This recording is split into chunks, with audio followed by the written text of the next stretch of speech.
नमस्कार किसान भाइयों। आज मैं आपसे एक सवाल पूछना चाहता हूं। जब आप डॉक्टर के पास जाते हैं तो डॉक्टर आपको दवा देने से पहले क्या करता है? वो आपकी नब्ज टटोलता है, ब्लड टेस्ट करता है, बीमारी की जड़ को पकड़ता है। सही है ना? लेकिन जब हम अपनी धरती माँ का इलाज करते हैं, जब हम खेत में खाद डालते हैं, तो क्या हम डॉक्टर बनते हैं या सिर्फ एक दुकानदार बनकर रह जाते हैं? हम खेत में जाते हैं, यूरिया की बोरी पलट देते हैं, हम डीएपी फेंक देते हैं। हमें लगता है कि हमने अपना फर्ज निभा दिया, लेकिन सच तो यह है कि 80% किसान आज भी अंधेरे में तीर चला रहे हैं। आज हमारे खेतों की मिट्टी पत्थर जैसी सख्त क्यों हो गई है? क्यों 10 साल पहले जो पैदावार कम खाद में मिलती थी, आज दोगुनी खाद डालने पर भी नहीं मिल रही? क्यों फसल तो हरी भरी दिखती है, लेकिन मंडी में तुलाते वक्त वजन कम निकलता है? किसान भाइयों, आज का यह वीडियो कोई साधारण YouTube वीडियो नहीं है। यह एक कृषि महापुराण है। आज हम खेती के उन 3 स्तंभों नाइट्रोजन, फास्फोरस और पोटाश का ऐसा पोस्टमार्टम करेंगे जो शायद आज तक आपने किसी कृषि विश्वविद्यालय में भी नहीं सुना होगा। हम जानेंगे कि नाइट्रोजन कैसे पौधे को धोखा दे सकता है, फास्फोरस मिट्टी में जाकर लॉक क्यों हो जाता है, और पोटाश, जिसे आप नजरअंदाज करते हैं, वो असल में आपकी तिजोरी की चाबी कैसे है। आज हम पानी में घुलनशील खादों के गणित को भी समझेंगे। तो अपना कीमती समय निकाल कर बैठिए, चाय का कप साथ रख लीजिए, क्योंकि अगले कुछ मिनट आपकी खेती का इतिहास और भूगोल दोनों बदलने वाले हैं। स्वागत है आपका आपके अपने चैनल टेक्निकल एग्रीकल्चर में। चलिए शुरू करते हैं असली विज्ञान। पॉइंट नंबर 1, प्राथमिक पोषक तत्व, शरीर, ढांचा और आत्मा। सबसे पहले एक गलतफहमी को दूर करते हैं। बहुत से लोग सोचते हैं कि एनपीके, नाइट्रोजन, फास्फोरस, पोटाश पौधे का खाना है। नहीं किसान भाइयों, ये खाना नहीं है।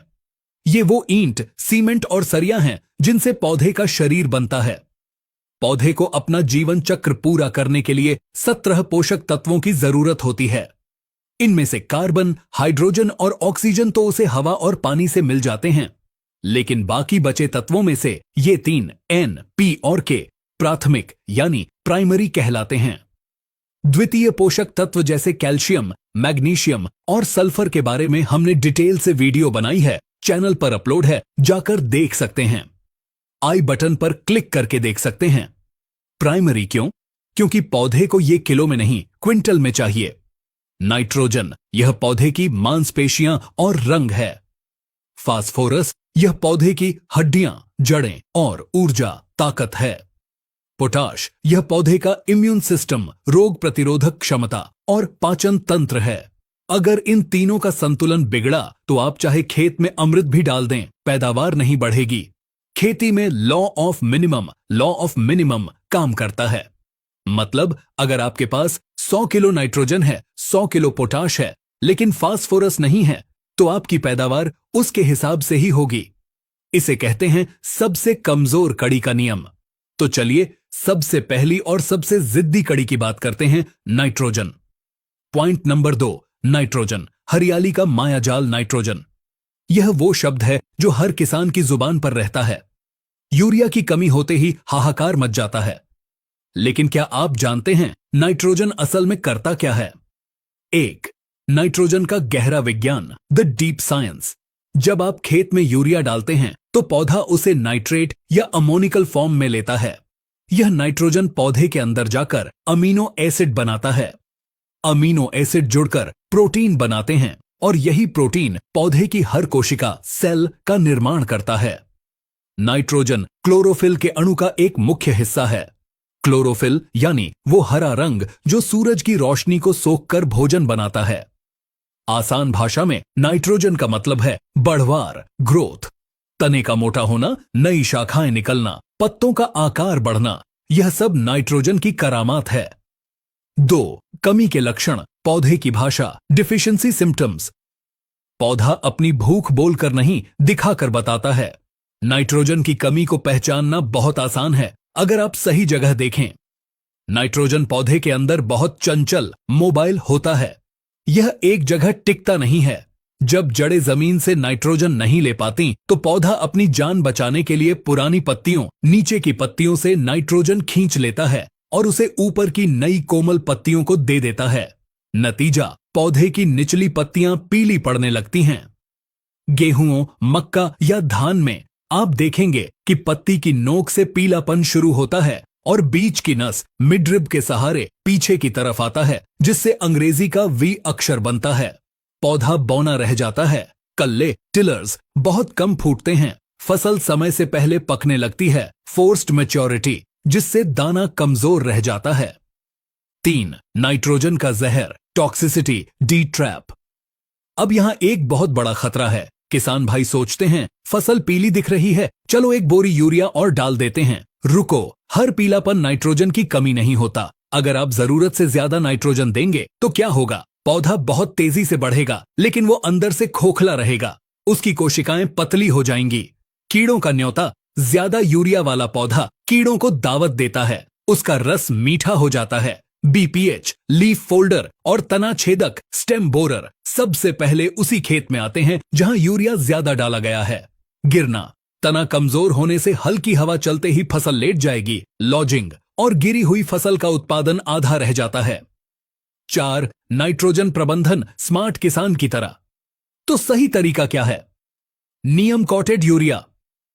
हमेशा नीम कोटेड यूरिया का प्रयोग करें। नीम का तेल नाइट्रोजन को धीरे धीरे घुलने देता है, स्लो रिलीज, जिससे पौधे को लंबे समय तक खुराक मिलती है। किस्तों में दें, स्प्लिट डोसिंग। कभी भी पूरा नाइट्रोजन एक बार में न दें, इसे 3 भागों में बांटें। बुवाई के समय, कल्ले फूटते समय और गाभा अवस्था, फ्लावरिंग से पहले। नैनो यूरिया, नानो यूरिया, विज्ञान बदल रहा है।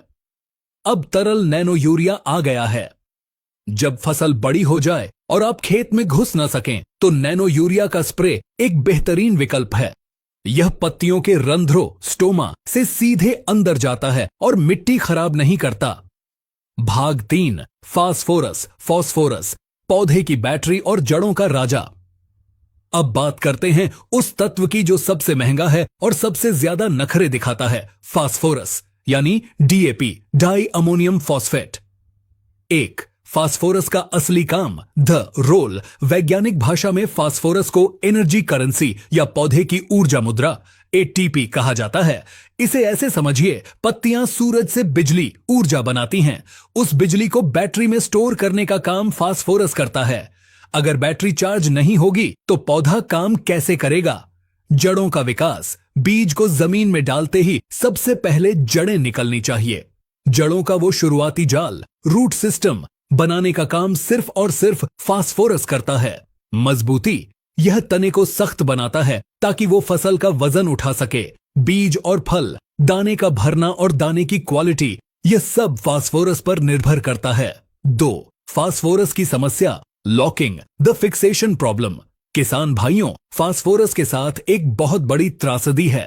आप दुकान से 1350 रुपए की डीएपी की बोरी लाते हैं, खेत में डालते हैं, लेकिन क्या आपको पता है कि उस बोरी में से पौधे को कितना मिलता है? मुश्किल से 20 से 25%। जी हां, बाकी का 75% फास्फोरस मिट्टी में जाकर फिक्स हो जाता है। मिट्टी के कण उसे जकड़ लेते हैं और छोड़ते नहीं। अगर मिट्टी खट्टी, एसिडिक है, तो एल्यूमिनियम और लोहा फास्फोरस को पकड़ लेते हैं। अगर मिट्टी खारी, एल्कलाइन है, तो कैल्शियम उसे पकड़कर पत्थर, कैल्शियम फॉस्फेट बना देता है। 3. कमी के लक्षण, डिफिशियंसी सिम्पटम्स। फास्फोरस की कमी का पता लगाना थोड़ा मुश्किल है, क्योंकि पौधा जल्दी मरता नहीं, बस ठिठक जाता है।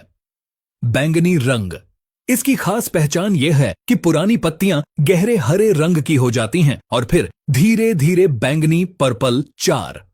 फास्फोरस का सही इस्तेमाल, द सॉल्यूशन। तो इस बर्बादी को कैसे रोकें?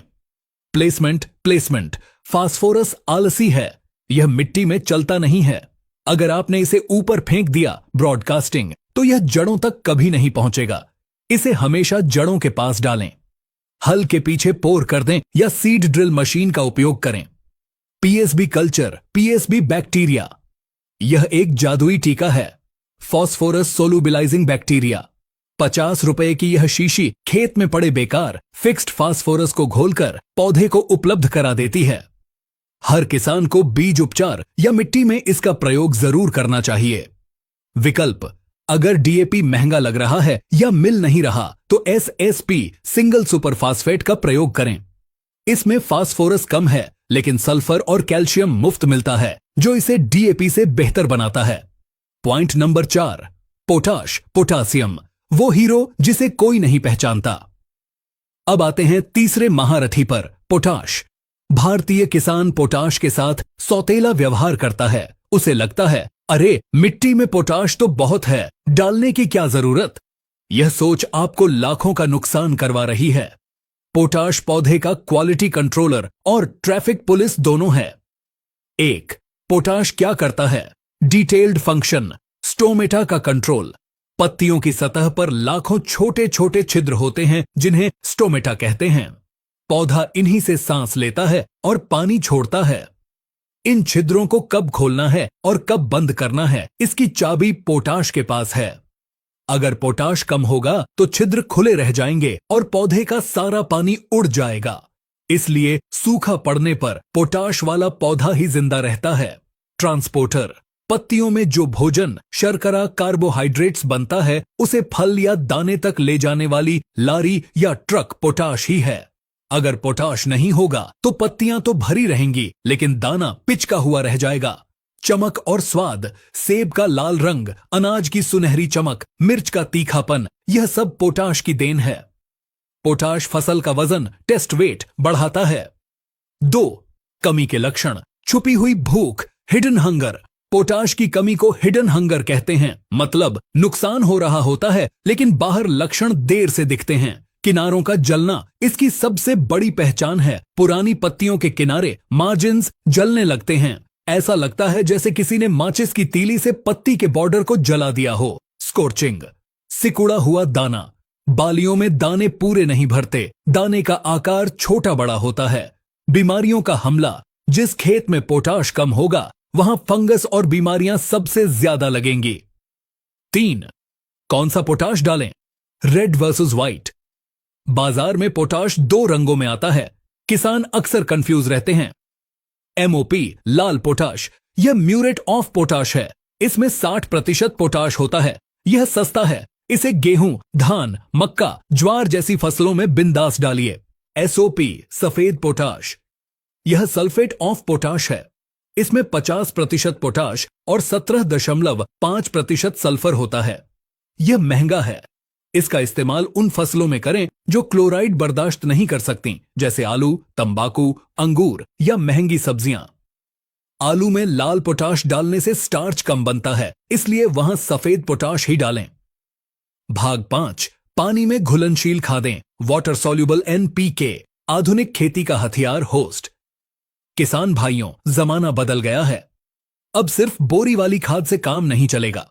अब समय है ड्रिप और स्प्रे वाली खादों का, जिन्हें हम वाटर सॉल्युबल फर्टिलाइजर कहते हैं। ये खादें पौधे को वेंटिलेटर की तरह तुरंत ऊर्जा देती हैं। इनका एक गोल्डन रूल है जिसे नोट कर लीजिए। शुरुआती अवस्था, जब फसल 20 से 30 दिन की हो, उसे बढ़ने के लिए तीनों तत्व बराबर चाहिए। तब हम स्प्रे करते हैं एनपीके 19-19-19 का। यह पौधे को बूस्ट देता है। जड़ और फूल की अवस्था, फ्लावरिंग, जब फसल में फूल आने वाले हों या जड़ें मजबूत करनी हो, तब नाइट्रोजन कम और फास्फोरस ज्यादा चाहिए। तब हम इस्तेमाल करते हैं एनपीके 1261-0 मोनो अमोनियम फॉस्फेट या 05234 मोनो पोटेशियम फॉस्फेट। यह फूल झड़ने से रोकने का सबसे अचूक उपाय है। फल बनने की अवस्था, फ्रूटिंग, जब फूल से फल बन गया हो और हमें दाने का वजन बढ़ाना हो, तब नाइट्रोजन बिल्कुल नहीं चाहिए, सिर्फ पोटाश चाहिए। तब बारी आती है एनपीके 00 50 या 13-0-45 की। अगर आप बोरी वाली खाद कम करके सही समय पर इन खादों का 1 किलो का स्प्रे कर दें तो खर्चा कम और रिजल्ट 10 गुना मिलेगा। पॉइंट नंबर 6, आम गलतियां और समाधान, मिथ्स एंड मिस्टेक्स।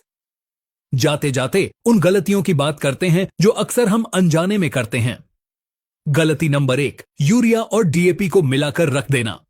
बहुत से किसान शाम को यूरिया और डीएपी मिलाकर रख देते हैं कि सुबह डालेंगे। यह गलत है। ये दोनों मिलकर गीले हो जाते हैं, हाइग्रोस्कोपिक नेचर, और एक दूसरे के गुणों को खराब करते हैं। इन्हें खेत में डालने से तुरंत पहले ही मिलाएं। गलती नंबर 2, जिंक और डीएपी फास्फोरस का मिलन। यह खेती की सबसे बड़ी दुश्मनी है। फास्फोरस और जिंक कभी साथ नहीं रह सकते। अगर आपने डीएपी के साथ जिंक मिलाकर डाल दिया तो मिट्टी में जिंक फॉस्फेट बन जाएगा, जो पत्थर जैसा सख्त है। न पौधे को जिंक मिलेगा न डीएपी। इन दोनों के बीच कम से कम 3 से 4 दिन का अंतर रखें। गलती नंबर 3, बिना मिट्टी जांच के अंधाधुंध खाद। किसान भाइयों, हो सकता है आपके खेत में फास्फोरस पहले से बहुत हो और आप ऊपर से और डाल रहे हों। वो जहर का काम करेगा। 500 रुपए की मिट्टी जांच आपको 50,000 रुपए के फालतू खर्च से बचा सकती है। मृदा स्वास्थ्य कार्ड, सॉइल हेल्थ कार्ड को अपनी खेती का आधार बनाएं। तो किसान भाइयों, आज हमने जाना कि खेती सिर्फ मेहनत का नाम नहीं, सही ज्ञान का नाम है। नाइट्रोजन हरियाली है, फास्फोरस नींव है और पोटाश रक्षक है। हमें एक बावर्ची शेफ की तरह संतुलित खाना बनाना है। न नमक ज्यादा, न चीनी कम। आपको यह संकल्प लेना होगा कि अगले सीजन से आप हिसाब से खेती करेंगे, आदत से नहीं। अपनी फसल को देखिए, उससे बात कीजिए। अगर पत्ती पीली है तो पहचानिए कि वो नाइट्रोजन मांग रही है या सल्फर।